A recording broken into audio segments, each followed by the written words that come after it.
Hello students, इस video में हम क्लास 10th के मैथ्स में बेसिक प्रोपोर्शनलिटी थ्योरम, जिसे हम थेल्स थ्योरम भी बोलते हैं, इसको प्रूफ करेंगे।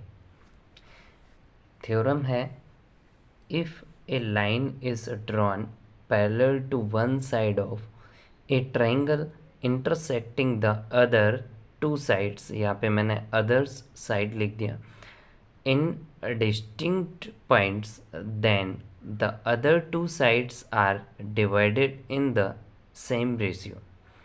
ठीक है, इनके कहने का मतलब है कि कोई, जैसे मैंने ट्रायंगल ले लिया, उस ट्रायंगल में थ्री साइड्स जो हैं उनमें से किसी एक साइड के पैरेलल उसी ट्रायंगल के अंदर अगर हम कोई लाइन ड्रॉ करते हैं तो वो अदर टू साइड्स को जो है इंटरसेक्ट करेगी सेम रेशियो में।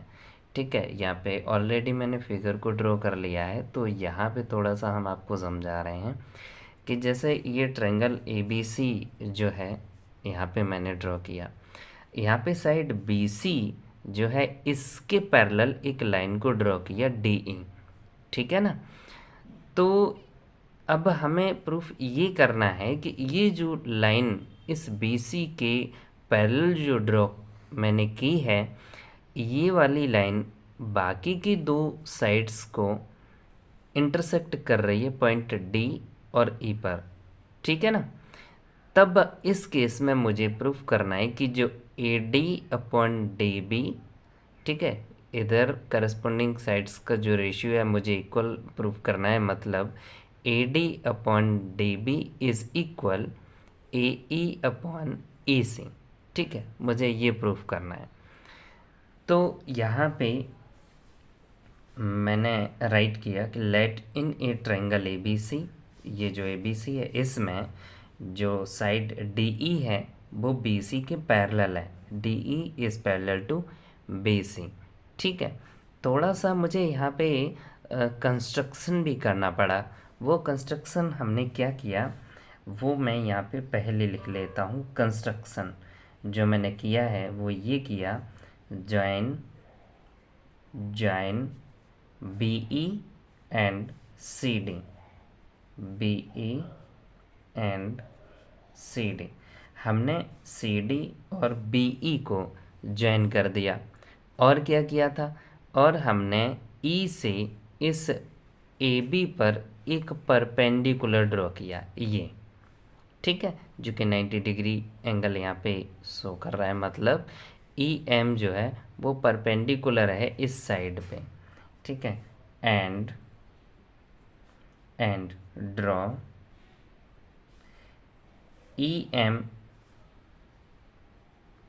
is perpendicular to side AB and DN is perpendicular to side AC। ये थोड़ा सा आपको ध्यान रखना पड़ेगा। क्या करना है, ABC ट्रायंगल लिया, BC के पैरेलल DE लाइन को ड्रॉ कर दिया, फिर हमने BE CD को ज्वाइन कर दिया और DN AC के पैरेलल ड्रॉ कर दिया और EM AB के पैरेलल ड्रॉ कर दिया। ठीक है ना, ये कंस्ट्रक्शन कर दिया। अब इस केस में मुझे प्रूफ करना है, to prove AD upon DB is equal है AE अपॉन AC के, AE अपॉन AC। ठीक है, ये चीज़ हमें यहाँ पे प्रूफ करनी है। तो स्टूडेंट यहाँ पे थोड़ा सा ध्यान से समझेंगे, ज़्यादा कुछ इसमें है नहीं, कुछ यहाँ पे स्टेप्स हैं, वो अगर आप ध्यान रखते हैं तो आप आसानी से ही थ्योरम को सॉल्व कर पाएंगे, इसे प्रूफ कर पाएंगे। ठीक है, तो वो यहाँ पे स्टेप्स क्या है वो मैं आपको समझाता हूँ।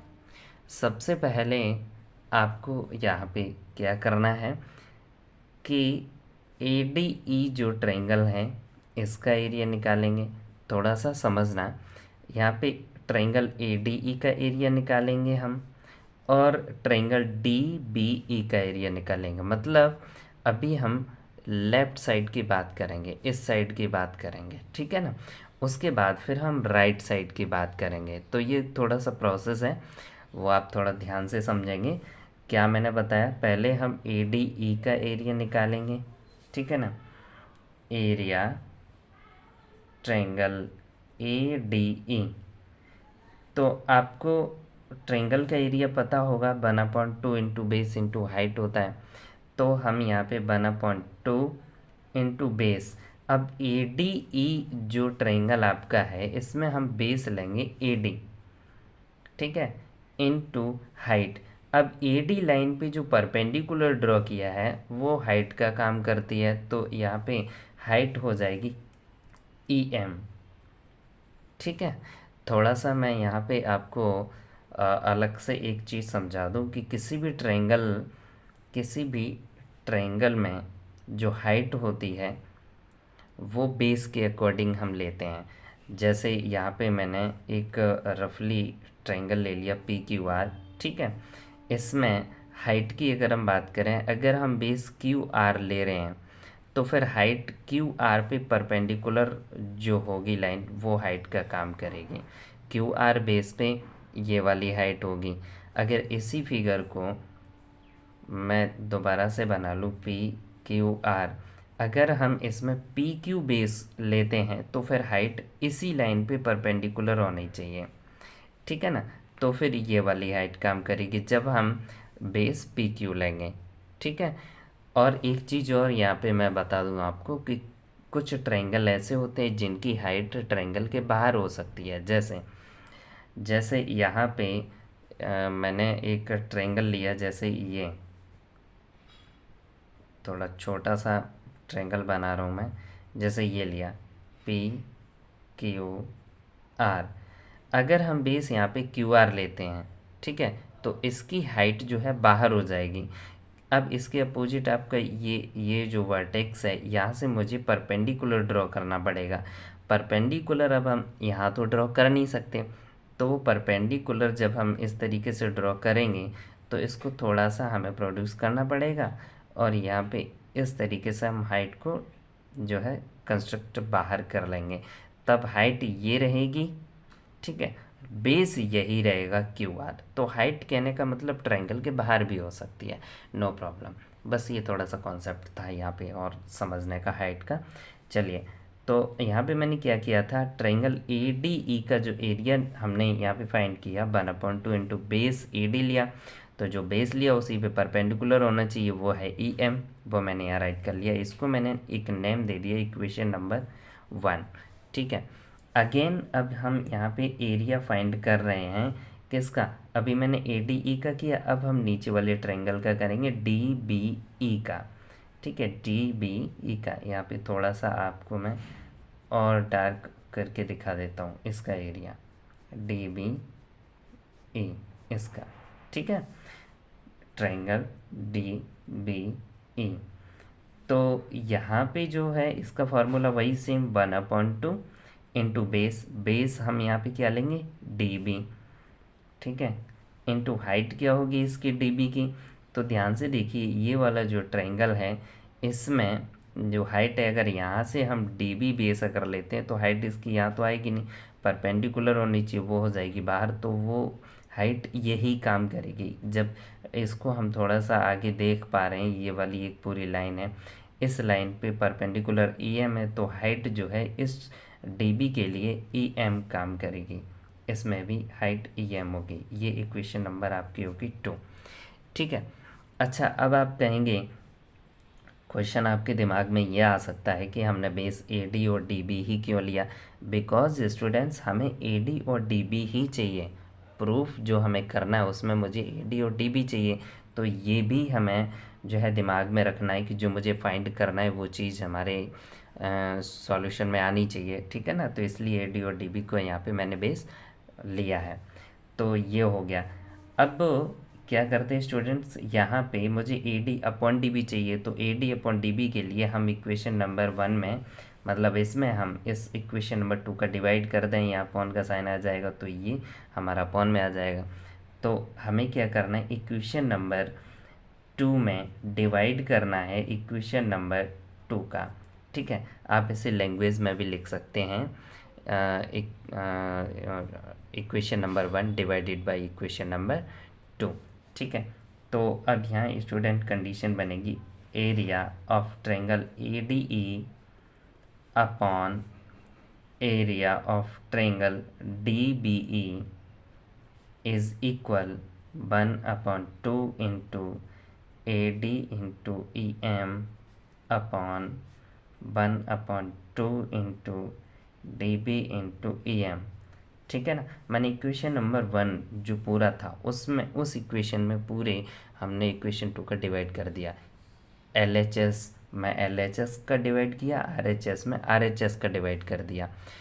तो यहाँ पे अब आप देखेंगे कि 1/2 से 1/2 कट हो जाएगा, EM से EM कट हो जाएगा, बचा क्या आपका AD अपॉन DB।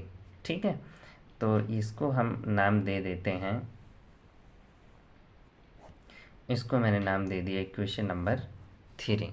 ठीक, अब हम बात करेंगे बिल्कुल सिमिलरली जैसे मैंने AD अपॉन DB फाइंड किया, बिल्कुल इसी तरीके से AE अपॉन EC फाइंड करेंगे। मतलब अब राइट साइड में हम ट्रायंगल्स को लेंगे।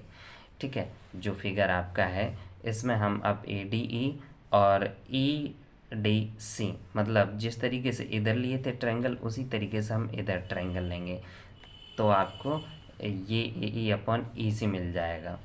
तो हम यहाँ पे करेंगे solve area. Now area of triangle ADE again. ठीक है, तो थोड़ा फिगर में देखिए, आपका जो ADE का एरिया हम जो निकाल रहे हैं, अब यहाँ थोड़ा सा चेंज करेंगे। यहाँ पे बेस अब की बार हम लेंगे AE, तो फिर जब बेस AE लेंगे तो AE पर जो परपेंडिकुलर है वो क्या है, DN। ठीक है ना, तो यहाँ पे बेस AE होगा और परपेंडिकुलर मीन्स हाइट DN होगी। तो यहाँ पे ADE का एरिया जो है वो हो जाएगा 1/2 into base AE into height DN। ठीक है ना, तो ये जो है मैंने एरिया यहाँ पे किसका, ADE का दोबारा से निकाला, इसको मैंने नाम दे दिया इक्वेशन नंबर 4। ठीक है, अब एरिया फाइंड करेंगे students, area of triangle. Figure को देखिए, मैंने ADE का एरिया फाइंड किया। ठीक है, वो मैंने राइट कर लिया। अब हम किसका फाइंड करेंगे, इसका ECD का। किसका करेंगे, ECD का। ठीक है ना, ECD का।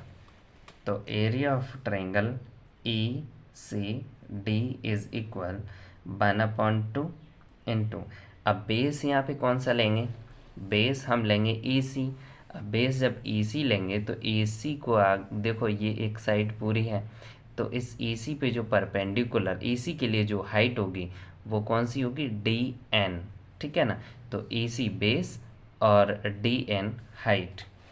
ठीक है, तो 1/2 इंटू बेस आपका EC इंटू हाइट आपका DN, इक्वेशन नंबर 5। बिल्कुल सिमिलरली जो हम पहले कर चुके हैं उसी तरीके से हम यहाँ पे क्या करेंगे, इक्वेशन नंबर 4 में इक्वेशन नंबर 5 का हम क्या करेंगे, डिवाइड कर देंगे। ठीक है, तो LHS में LHS का डिवाइड करेंगे, तो यहाँ पे area of triangle ADE upon area of triangle ACD is equal 1/2 into AE into DN। ठीक है, RHS में अब इस RHS का डिवाइड करेंगे, 1/2 इंटू EC इंटू DN। ठीक है, यहाँ पे देख पा रहे होंगे आप, इससे ये कट हो जाएगा, 1/2 से 1/2, इधर आपका बचा AE अपॉन EC, इसे मैंने कोई एक नेम दे दिया 6। ठीक है स्टूडेंट्स, थोड़ा ध्यान से देखिए कि मुझे AD अपॉन DB मिल गया, AE अपॉन EC मिल गया, जो कि मुझे प्रूफ करना था, AD अपॉन DB और AE अपॉन EC। ठीक है, तो ये दोनों हमें अब इक्वल प्रूफ करने हैं। अब हम ये देखेंगे कि क्या ये दोनों इक्वल हैं। तो यहाँ पे अब आप देखेंगे कि A D upon D B, A C A E upon E C, ये दोनों इक्वल हैं। तो जब इनको इक्वल अगर हम देखेंगे तो इनका जो एल एच एस वो भी इक्वल होना चाहिए। तो अब हम यहाँ देखेंगे कि इनका जो न्यूमरेटर है वो तो सेम दिख रहा है, बट जो डिनोमिनेटर है वो सेम नहीं है। यहाँ पे डी बी ई और ए सी डी आपके जो हैं इक्वल नहीं है। तो हमें ये चेक करना पड़ेगा कि जो इनका डिनोमिनेटर है वो इक्वल है क्या। तो स्टूडेंट्स यहाँ पे मैं आपको बता दूँ, थोड़ा सा यहाँ आपको फिगर बना के समझा दूँ कि कोई पैरेलल लाइंस के बीच में, ठीक है, जैसे लेट यहाँ पे ये वाली लाइन और ये वाली लाइन जो है कैसी है, पैरेलल है। और इन पैरेलल लाइंस के बीच में दो ट्रायंगल सेम बेस पे अगर बन रहे हैं, जैसे एक ट्रायंगल ये, ठीक है, और इस बेस पे हमने लेट कर लिया, इसी बेस पे एक ट्रायंगल और हमने बना दिया, ठीक है। तो इस कंडीशन में ये दोनों ट्रायंगल जो हमने बनाए हैं, एक ये वाला, ठीक है, और एक ये वाला, इन दोनों ट्रायंगल्स के एरिया कैसे होते हैं, सेम होते हैं। कंडीशन कि बिटवीन पैरेलल लाइंस, ठीक है, सेम बेस पे जो ट्रायंगल्स बनेंगे उनका एरिया इक्वल होता है, ठीक है। तो अब हम फिगर को देखेंगे। फिगर को अब जब हम देखेंगे, यहाँ ध्यान से देखिए कि आपका जो ट्रायंगल है डी बी ई, एक ट्रायंगल है डी बी ई और एक ट्रायंगल है आपका ए सी डी, ठीक है। ये दोनों ट्रायंगल, मैं इसको भी थोड़ा सा इंडिकेट कर दूं, यहाँ पे आपका ये वाला जो ट्रायंगल है डी बी ई, ठीक है, और एक आपका है ई सी डी, एक ये ट्रायंगल, ठीक है। ये दोनों ट्रायंगल जो है पैरेलल लाइन के बीच में, because you know D E और बी सी पैरेलल लाइन थी, ठीक है ना, बी सी के पैरेलल ही हमने डी ई को ड्रॉ किया था, तो ये पैरेलल लाइंस हैं और इनके बीच में ही ये दोनों ट्रायंगल हैं। और इन दोनों ट्रायंगल्स का जो बेस है वो सेम है डी ई, ठीक है ना। तो इस कंडीशन में ये दोनों ट्रायंगल्स के एरिया कैसे होंगे, सेम हो जाएंगे। तो अब हम यहाँ पे राइट कर देंगे कि ये triangle, area of triangle D B E is equal area of triangle A C D, ठीक है। और कंडीशन, इसका जो रीज़न है अगर आप लिखना चाहें तो आप लिख सकते हैं D E parallel B C and same base D of both triangles. Okay, तो ये जो है इसको हम लिख सकते हैं, इक्वेशन नंबर 7 लिख सकते हैं। तो अब यहाँ पे रिजल्ट मुझे फाइनली मिल गया। थोड़ा सा यहाँ कंक्लूजन करिए कि इक्वेशन नंबर 3, ठीक है ना, इसको देखिए आप, और इक्वेशन नंबर यहाँ पे आप 6 देखिए और इक्वेशन नंबर 7 देखें। तो इक्वेशन नंबर 3 और 6 में मुझे जो LHS है वो अब ऑब्जर्व करना है। यहाँ पे न्यूमरेटर तो सेम है, ठीक है, डिनोमिनेटर जो है अभी सेम नहीं है, बट इक्वेशन नंबर 7 से हम देख पा रहे हैं कि डिनोमिनेटर भी मुझे क्या मिल गए, सेम मिल गए। तो मतलब ये हो गया कि आपका LHS जो है वो इक्वल हो गया। LHS अगर इक्वल हो गया दैट मीन्स RHS भी इक्वल हम राइट कर सकते हैं, ठीक है। तो हम यहाँ पे राइट करेंगे फ्रॉम इक्वेशन नंबर 3, 6 एंड 7, ठीक है। जब LHS आपका इक्वल हो जाएगा, ठीक है, तो फिर आपका RHS भी इक्वल हम राइट कर सकते हैं AD upon DB, AD upon DB is equal AE upon EC, AE upon A C. इस तरीके से ये थ्योरम आपकी प्रूफ हो जाती है। Okay, thank you.